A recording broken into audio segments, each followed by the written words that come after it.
Tagalog Grammar Lesson 60 Nakaka-Adjectives You Must Know. Did you know you can describe an entire situation in Tagalog using just one word? Today, we're looking at 60 causative adjectives using the nakaka prefix. By the end of this video, you'll be able to express how you feel, describe the things around you, and talk about states of health with ease. So how exactly do we build these words? It's actually very simple. We just combine the prefix nakaka with the root word. For instance, take the root word tawa, which means laugh. Put the prefix in front and you get nakakatawa. Nakakatawa, which means funny. Just remember the pattern. Prefix, nakaka, plus root word. Now that you know the pattern, let's jump into the list. We'll start with words that describe emotions or feelings, beginning with nakakatuwa. Nakakatuwa means amusing, delightful, or heartwarming. It comes from the root word tuwa, which means joy or gladness. Nakakatuwa. Nakakatakot.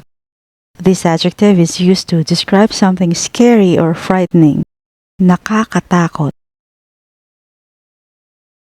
Next, we have nakakagulat.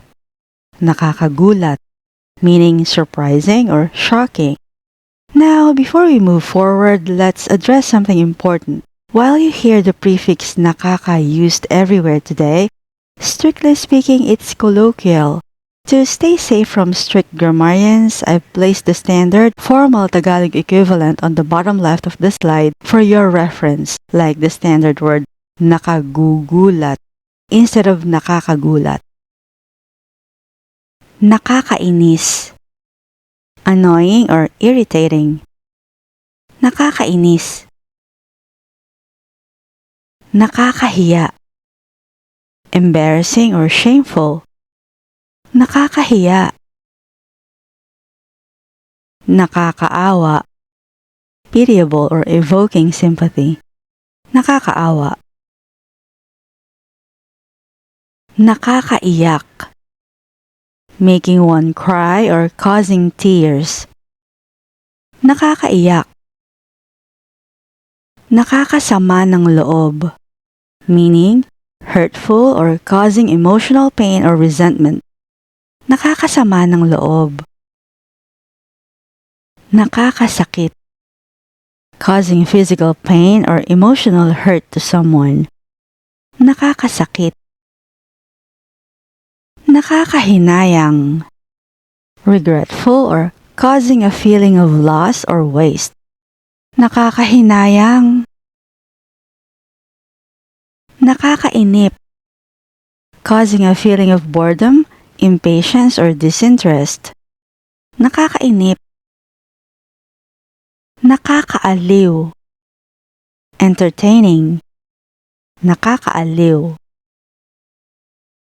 Next, nakakapanibago. Nakakapanibago is derived from the root word bago, meaning new.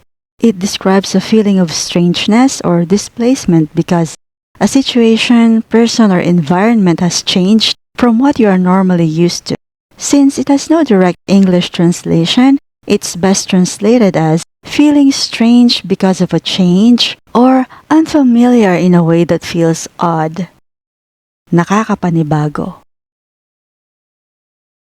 Nakakainggit, causing envy or jealousy. Nakakainggit. Nakakaantok, making one sleepy or drowsy. Nakakaantok. Next, let's move on to nakaka-adjectives that describe how situations or substances affect our physical bodies and health, starting with nakakahilo. Nakakahilo means causing dizziness or lightheadedness, and it comes from the root word hilo, meaning dizziness. Nakakahilo. Nakakahilo. Nakakasuka, nauseating or making one want to vomit. Nakakasuka. Nakakahawa, contagious or infectious. Nakakahawa. nakakamatay or the standard form, nakamamatay. Fatal or deadly, nakamamatay. Nakakapagod, tiring or exhausting. Nakakapagod. Nakakabuti or the standard form, nakabubuti. Beneficial or good for one's health. Nakakabuti. Nakabubuti. Nakakasama. Bad for you or harmful. Nakakasama. Nakakagaling. Healing, curative, restorative, or making one well. Nakakagaling. Nakakataba. Fattening or causing weight gain. Nakakataba. Nakakapayat. Slimming or causing weight loss. Nakakapayat. Nakakabata. Rejuvenating or making one look or feel younger. Nakakabata. Nakakatanda. Aging or making one look or feel older. Nakakatanda. Nakakasira. Damaging or destructive. Nakakasira. Nakakabingi. Deafening or extremely loud. Nakakabingi. Nakakabulag. Causing blindness. Nakakabulag. Nakakasilaw. Blinding or too bright. Nakakasilaw. Nakakaakit. Captivating, attractive, or alluring. Nakakaakit. Next is nakakapanindig balahibo, from the root words tindig, which means to stand up or rise, and balahibo, meaning body hair, specifically the fine hair on your arms or legs. It's used to describe something that makes one's hair stand on end. The closest English equivalent is goosebumps or chills. Nakakapanindig balahibo. Nakakapanghina, or the standard form, nakapanghihina. Weakening or causing loss of strength or energy. Nakakapanghina. Nakapanghihina. Nakakapanlumo or nakapanlulumo. Depressing, disheartening, causing extreme sadness or hopelessness. Nakakapanlumo. Nakapanlulumo. Nakakadiri. Disgusting or gross. Nakakadiri. Now, let's explore words related to the mind, learning, and thinking processes, beginning with nakakalito. Nakakalito means confusing. It comes from the root word lito, which means confusion or being lost. Nakakalito. Next, nakakatalino. Making one smarter. Nakakatalino. Nakakabobo. Making one dumb or stupid. Nakakabobo. Nakakagulo. Causing disorder. Nakakagulo. Nakakabilib. Impressive or amazing. Nakakabilib. Nakakatulong. Helping or assisting. Nakakatulong. Nakakaintindi. Able to understand or sympathetic. Nakakaintindi.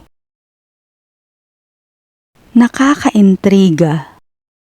Intriguing or arousing curiosity.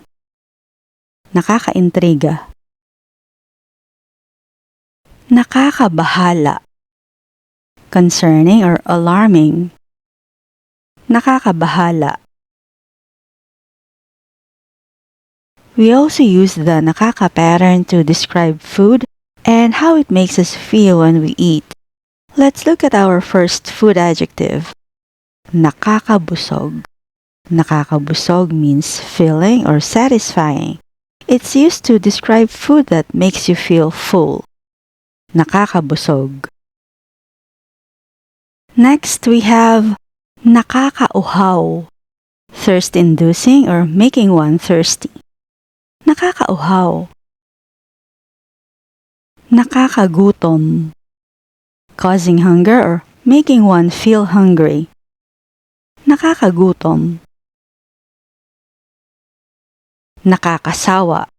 Causing one to get tired of eating something due to excess or repetition. Like if you eat your favorite meal every single day for a week, by day 8, you won't want to see it anymore because it's already nakakasawa.